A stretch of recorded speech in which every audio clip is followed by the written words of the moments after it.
Hello everybody and welcome back inside the box for another episode of Gunpla Kitbash with me, Kukamatsu. In this episode we have some gaps to fill, so let's jump right in. Okay, now that we have the hard part kind of done now, it's a lot of work in terms of filling the gaps and finishing the surfaces and all that kind of stuff, so we'll get started on that. First thing I want to do is fill this big hole here so that I can start sanding that. So I'm going to start with this triangular part here, and I think what I'm going to do is I'm going to make a back plate to support the back and then fill in the top. I'm going to use my 1mm styrene here and basically just want to cut up a rough version of that shape.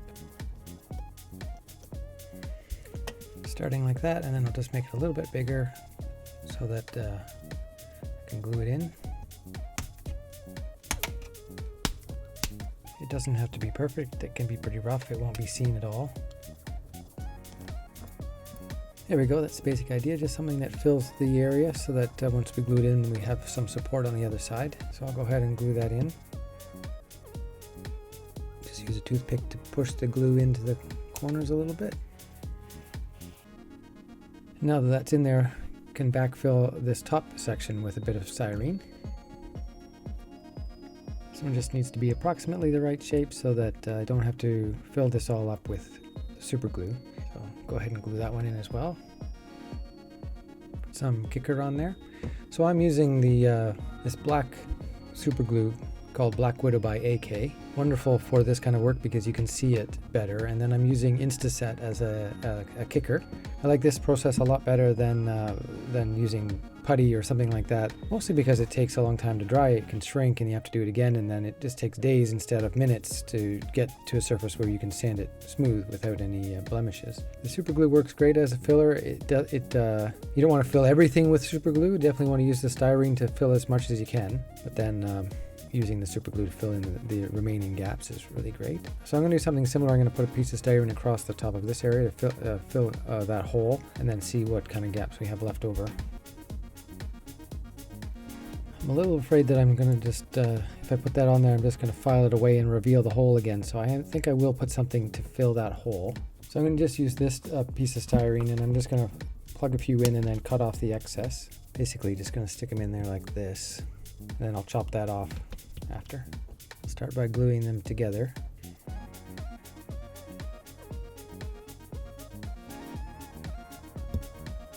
Then glue them in here. Great thing about this is you can be a bit messy. We're going to have to file that whole top surface anyway, so how we get to that, it doesn't really matter. I find filling holes that way much easier than trying to create a little shape that just fits in and then you have to try and glue around the edges and there's no support underneath. Much quicker and easier just to do that. And then once the glue is set, you just chop this off. And there we go, we have enough meat to have that filled. I think I'll just take a couple of smaller pieces of this stuff and glue them in those remaining spots.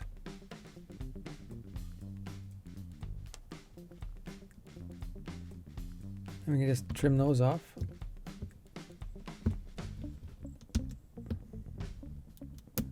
Oop. A little bit too early. Glue's not quite set yet. Let's do that again. The kicker does make it set faster, but it's not really instantly as strong as it will be if you leave it for a few minutes. So I will do that one again and then let it sit for a while. Maybe I'll just go ahead and, instead of chopping off the top, I'll just use the file in a minute. So I'll go ahead and fill some of these other gaps in the meantime.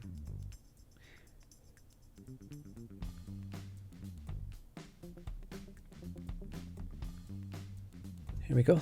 Looks a bit of a mess, but that's all right. One thing I have found with this glue is that if you use the Instaset when you put a thicker amount of the glue on, it will actually bubble a little bit and smoke. So you have to be really careful with that when it's thicker. So what I tend to do is when it is thicker like that, I don't put the Instaset on there.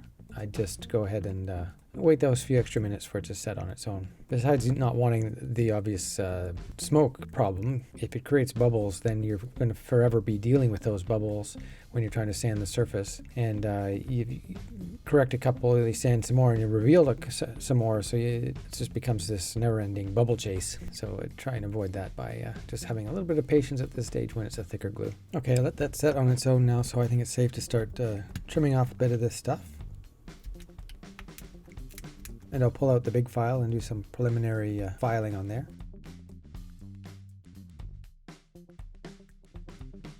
Okay, that's looking good already. Obviously still some spots to fill, but the big holes are closed now, so that is one major hurdle we've gotten over. So the other major part that I need to fill with some styrene is these semicircular spots on the bottom. Basically just thinking of sticking in something like that, filling the gaps with the glue, and then trimming off the extra. I think that'll do the trick. Okay, now I can trim off the excess on these ones. And then file those down as well.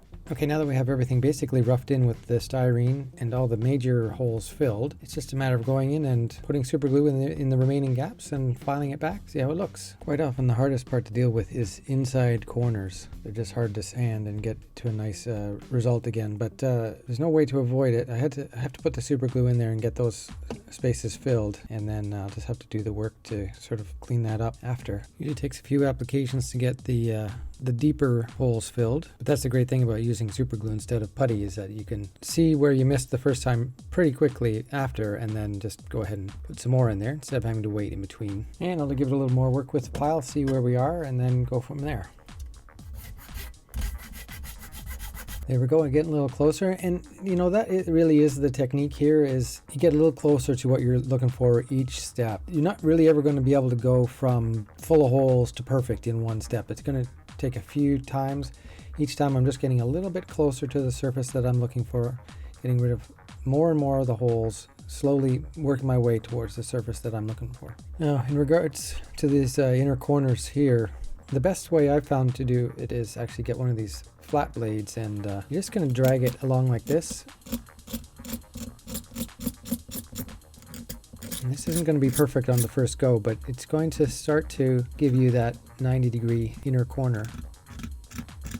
The reason this is better than a regular knife is if you're using it like this, it's difficult not to scratch the piece at the top. You can do a little bit of trimming down like this. That often works quite well. Get a nice long 90-degree that way. But then in terms of actually finishing it off, this blade scrapes along. Because it rides along that edge, it's actually sort of self-correcting in a way. Still a little bit of filling to do in there to get it right, but it's definitely getting closer to what I'm looking for. Definitely making some progress on there, but need to fill in some more spaces. And the other thing I need to look at, something I just realized actually is my plan on the back was to fill in this space. So I will put a piece of styrene in there and this to cover that over.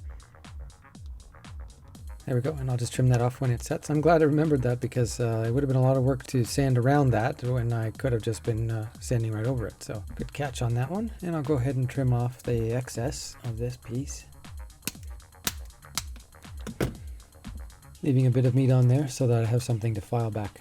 There does come a point where you're doing more damage with the file than good, so then that's when I switch to these sanding blocks. This is a 120.